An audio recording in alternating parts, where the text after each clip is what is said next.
What's up, everybody? John here. We're back for another episode of What's on the Bench.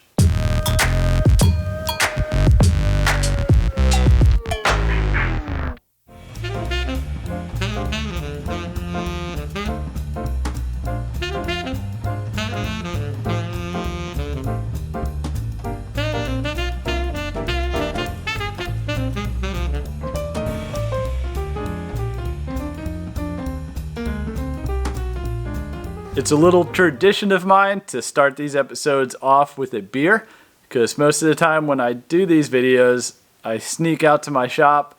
The kids are busy inside, getting ready for bed, doing something I don't even know, making mischief, of course. I sneak out here, grab a nice beer that's unique, and just enjoy the atmosphere of my lovely shop and check out some of the new parts that I've bought, sometimes a long time ago, and kind of just go over those parts with you before I install them on the bike, because I feel as if I make way too long of a video and I can't help it. So that's what I'm trying to do, is split up these videos to focus on the part, the install, the review, and then maybe like a long-term sort of review and performance overview collection video of my thoughts after a while. I don't know. Anyways, so this is typically the first video I'll shoot when I get a new part, explaining what the part is, what it's going to do for the bike, maybe some details on it, how it installs, etc. So some of you might want to know what it is I'm drinking today. So let's get into that, because it's exciting. Sweet baby Jesus. And that is probably because that's what you say when you take a sip of this beer. So it's a chocolate peanut butter porter, 6.2% alcohol by volume. And this is an absolutely amazing beer. It's from the Duclaw Brewing Company out of Baltimore, Maryland. And I figured this beer out a couple years ago. Every time I see it in the store, I pick it up, because it's one of those beers that I like to have in the fridge. So when friends come over, I could say, you got to try this. And they're like, I don't know, I don't like dark beers like that. And I insist, because this beer tastes just like a Reese's peanut butter cup in beer form. It's absolutely incredible. You have to try it. If you're a beer fan, you'll love it. If you're not so much of a beer fan, you'll be intrigued and yet complexed about how this actually works. I've brewed several batches of beer. I consider myself a amateur expert on beer, and I have no idea how they do it. How do you get a chocolate and peanut butter flavor out of a beer? No idea. So the beer world is just absolutely exploded with different flavors of beer, and this is one of the awesome ones. It is jet black in color. It's like oil. So you ain't getting out of this glass without a meal. So most consider the porter a heavy beer, like a Guinness. They think of a porter or a stout being a Guinness. There's so much more to life than Guinness. So trust me, try this beer out if you see it, or any chocolate peanut butter porter, because they're just so weird. It's just funny how they can get this flavor out of a beer. So cheers to whoever figured this out, and let's get to the parts in this video. So you know it's going to be a good day when one of these boxes shows up on your doorstep. So that's an MNNTHBX. That stands for Man in the Box. Man in the Box has to be my favorite aftermarket parts company for Groms and Monkeys, because they just run a pretty cool operation. I've met the guys at the Barber Small Bore, super friendly, just totally into what they're doing, and it shows in the quality of their parts. And I just really enjoy when they come out with something new. So let's open this up and check it out. You probably know what it is already from the title, right? So I don't know why I'm trying to hide it from you. So let's get it open and see. So this is the Man in the Box clutch lifter plate. So this beautifully machined aluminum clutch lifter plate is an interesting thing that popped up on the Man in the Box website a little while ago. And I think the day they released it on their Instagram, I commented like, take my money or something, because I realized that I needed something like this when I was riding through the mountains and the trails of upstate New York and Pennsylvania on my summer adventure riding trip. And I'm going to explain that to you. But before I do, I'm also going to show you, I didn't really know what to do because I knew I needed upgraded clutch springs too. So what we have here is a package of a clutch, heavy duty clutch springs and a clutch lifter plate, because I told the guys, send me whatever clutch springs I need to make my clutch stiffer and work with your plate. And that's exactly what they did. Why do we need this? What's the point of it? The bike works fine as it is, right? Yeah and no. So I realized that I needed a stiffer clutch setup or a stronger clutch setup when I took the bike to elevation changes and steep inclines, such as I encountered during my trip to New York and Pennsylvania, where I did some heavier duty trail riding with the bike. So quickly I realized that the clutch was kind of soft and it didn't have that pop and that bite that I needed to really work first gear in the trails. So without momentum, basically, just climbing a steep incline, the bike felt really, or not the bike, but the clutch action felt really soft. Like it was not up to the task of climbing trails and stuff. So my Grom, which I also had on that trip, has heavy duty clutch springs in it from the previous owner. And that bike felt totally different than the Monkey. Two totally different feels just from the clutch springs. The Grom just felt like it had a lot of bite. Like whenever I pulled the clutch in and let it out, that clutch grabbed and it was direct. It was in gear. There was no cushy feeling, no slipping or anything like that. So it was at that time that I realized this Monkey really kind of needs a stiffer clutch to do this stuff. And I didn't realize it the whole time I had it before, because in Florida, we don't have hills and inclines. It's just flat. And if you do go on a trail, it's just mostly through the woods, and there's no elevation changes. So I didn't realize that the clutch was squishy like that until I got to something that actually challenged the clutch system on the bike. So that's it in a nutshell. What do? Well, you upgrade the clutch springs.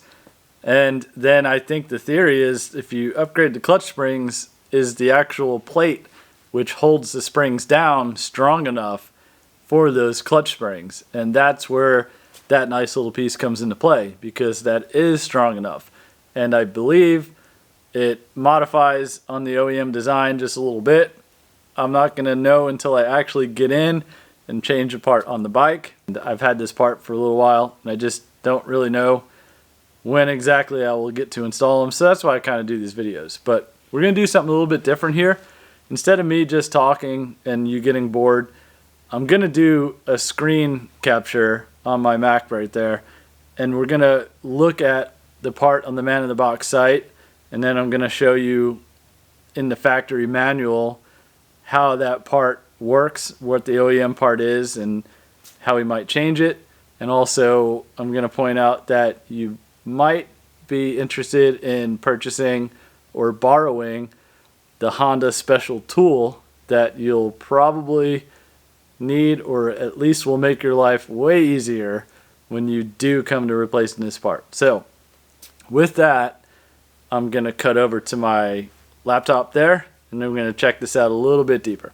Okay, so we're looking at one of my favorite websites, MNNTHBX.com. Of course, they've recently redone this, and I'm not going to go through the website. Oh, but look at that.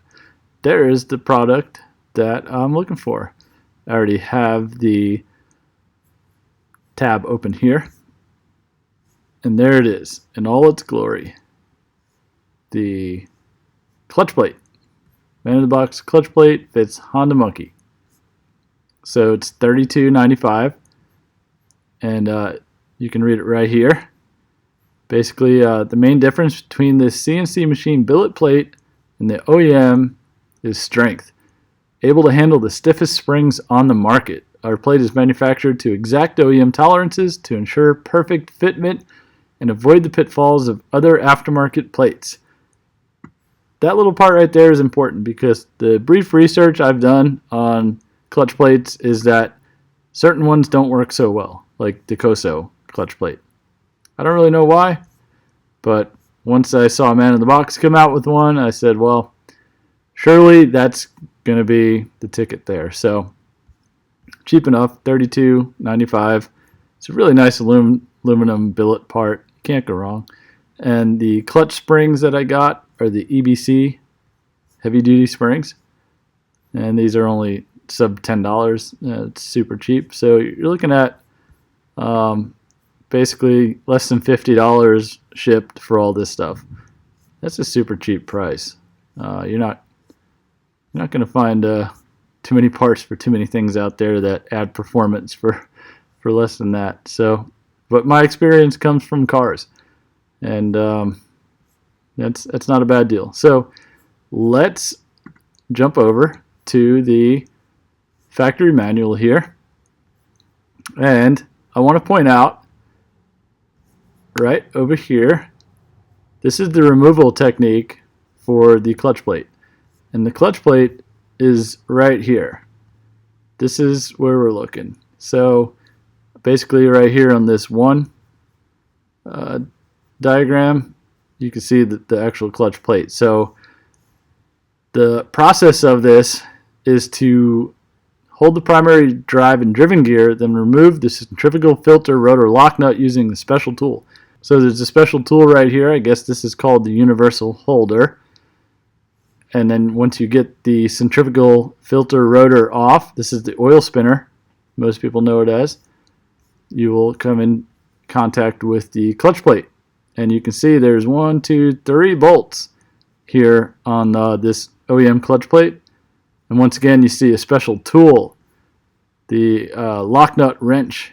Here's the part number for it. You're going to need to hold that gear while you get the other stuff out, I assume. And then we see here the next step is to remove the clutch assembly and oil separator plate, and then you have it off there.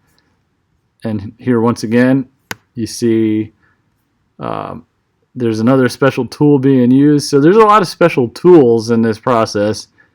I think I might buy the one tool, but I don't know. I don't know what exactly I need, but here's a good blown up diagram of what the clutch system looks like. So here's the lifter plate. That's the part that I got, and here's the springs, and that's what I got too. I didn't go with any of the clutch discs because I don't feel as if I have enough power to overpower the factory clutch disc, so we left those alone.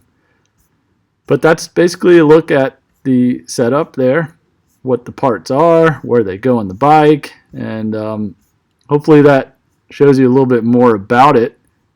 Because I was kind of unfamiliar. I had an idea of what it was and where it went, and I knew I needed it, so I didn't really know exactly how to do it until now. I don't know, maybe that's not a good thing, but yeah, $50, whatever. So basically, it looks like I might try to pick up some special tools. I know my friend Lars said he did it he put clutch springs in his without the special tool, and he had to make a special tool, so the special tool is definitely needed. And I don't want to be stuck without being able to do this job in one day, so probably buy that special tool. Anyways, so that's a good look at the process and the parts involved. Okay, so that's it. I'm going to finish up my sweet baby Jesus. Thanks for watching. I hope you enjoyed this video. I hope it made sense to you. I hope it enlightened the product a little bit more for you. I really wish that there was a way that I can compile everything involving a product, including the assembly, the installation, the review, the test rides. Everything I want to tell you is way too long for one video, so that's why I'm splitting them up. And my parts overview, basically what I'm installing, is going to be in these what's on the benches. So I think this is like the 4th one of these. So let me know if you enjoyed it. Did you like it? Did it help you out Did it maybe influence you to buy this product too? You probably won't know until you see how it goes on the bike and then see the review. So 2 more lifter plate videos away. We'll see if you buy it, right? Anyways, I'm going to close it down for this episode. Thanks for watching. If you like it, subscribe, comment, tell me what I'm doing. I'm trying to do the Mr. Beast 100 video challenge. It's not really a challenge, but Mr. Beast, one of the biggest YouTubers, said if you make 100 videos and do something different in every video and try to work on something to improve on, you will get better. So let me know, am I getting better or am I getting worse? Is it fun to watch these? Is it not fun? Give me your feedback. I enjoy it. Also, I have a community page on my YouTube profile, I guess, my YouTube page. I don't know, my account, my channel. So there's a community tab. Check it out. We can start discussions on this stuff. I post updates on there like I do social media accounts. If you want to follow me on social media, I'm on Instagram, John5XR. Also, I'm on Facebook. I'm pretty active in the Honda Monkey 125 Facebook group. Some of y'all know me from there already. You can find me on Facebook. You can become my friend if you'd like.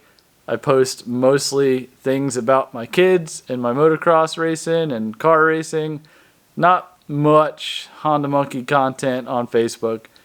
But if you like that kind of stuff, you want to see what I'm doing behind the video and with my family, friend me.